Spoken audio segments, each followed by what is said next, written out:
salaamullaahi calaykum walaalaha muslimiinta muxsiniinta Soomaaliyeed meel walba oo naga daawanaysaan maanta waxaan soo booqanay guriga ay ku nooshahay hooyo Xaawo Bashiir Maxamuud oo ka xanuunsanayo wiilkan yar ee aad u jeedaan waxa ay ka timid deegaan loo yaqaan Bandiiradley oo ku yaala gobolka Mudug 70 kiiloomitir ay koonfur galbeed waxay ka jirtaa magaalada Gaalkacyo ee xarunta gobolkaasi Mudug hooyo Xaawo waxa ay u keentay wiilkeedan Anas oo xanuunsan Muqdisho si ay dabiib ugu hesho waxa ay tagtay isbitaalo dhowr oo ku yaala magaalada Muqdisho laakiin ilaa iyo hadda dabiibka ay tirmaysan helin inta badan isbitaalada ay tagtay waxay u sheegeen in aanay waxba u qaban karin marka laga reebo isbitaalo gaara oo markaasi kharashka ku baxaya daawada la siinayo canugeeda aysan taag iyo tabar toona u lahayn bal maanta waxaan rabnaa inaan nala aragtaan hooyo Xaawo iyo wiilkeeda Anas xaaladoodu sida ay tahay waxayna uga baahan yihiin muslimiinta Soomaaliyeed ee muxsiniinta inay caawiyaan hooyo Xaawo soo dhaw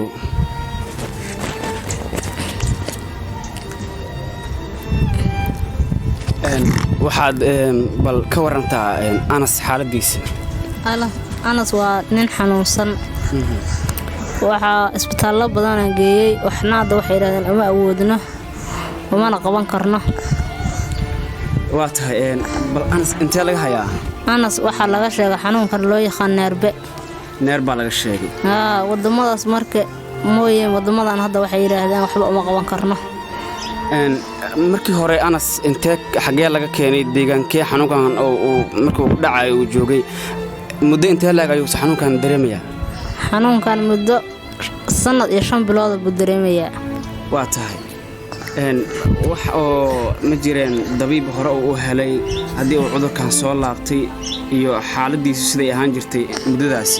dabiib waa la siiyay laakiin waxa oo hadda kaalmaati u noqdeen laakiin wax weyn oo ka dagay ma arkin hay Muqdisho marka keentay xagee geysay Muqdisho markaan keenay waxaan geeyay isbitaalka loo yaqaan Digfeer hay maxay ku dhahay waxay yiraahdeen waxa adigu kaalmaatan siina laakiin wax weyn oo awood weyn oo qaban karna ma jiraan bay dhaheen cudurka ay ka sheegeen muxuu yahay cudurka ay ka sheegeen neerbowi waa tahay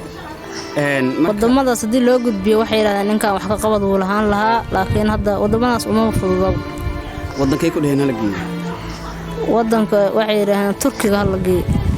waa tahay ma jireen markii ay ku dhaheen Turkiga la geeyo waxyaabo ay ku tilmaameen oo ay tahay in wax laga qabto oo Turkiga oo hadii uu tago heli karo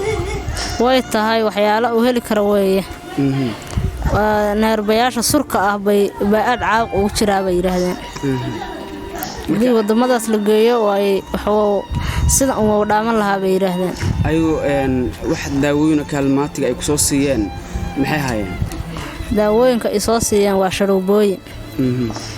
oo ilaa 6 bilood lagu waday muddo 6 bilood lagu wadayaa waa tahay meel xaq waa sharoobooyin laba way ma iska bixisay oo ma soo qaadatay kharashkii ku baxay sharoobooyinka mise wada awood weyd markan waa soo qaatay laakiin awoodanba aan ugu laabto baan haysan yaa ka caawiyay inaad soo qaadato dad ba iga caawiyay muslimiin meesha joogay hadda sharoobooyinka hadii aad siiday wax isbedel ma ka dareentay wax yar baan ka dareemay laakiin wax weyn ma ka dareemay wali marka hore sida loo qaban jiray iyo bal sida hadda loo qabto farqada u dhaxeeyo marka hore uu qalal jiray oo isdaba marmareyn jiray hadda laakiin xoogaa uu soo dagay oo maarta qalalka tirada badnaa ku xamada xoogaa inuu ka kala yaraaday waa tahay marka sharoobooyinkii hadda ma dhamaadeen mise way u yaalaan hadda way dhamaadeen aduu waqti baa u haray adcaawi iyo bari baa u hartay ilaa idan ka dhaw hay maxaad marka is leedahay way ka bedelmi karaan hadii sharoobooyinka ay u dhamaadaan sharoobooyinka markay u dhamaadaan waxay inuu haduu isbedelo oo wax laga garto oo loo sii wadi karaa Soomaaliya laakiin wixii hadaan wax iska bedelin sharoobooyinka sida loogu soo qoray ma u siidaa oo waan u siiyaa hay marka hadda maxaad is leedahay waa laga qaban karaa oo bulshadu way ku qaban kartaa waxaa rabtaa in turki lagugu qaado mase daawooyin kaalmaatiga ah loo soo qoray oo aad sheegtay inaad qarashkooda awoodin aad rabtaa inay bulshadu ka caawiyaan ay kula gadaan mas in turkiga ay kugu qaadaan aad ka dalban lahayd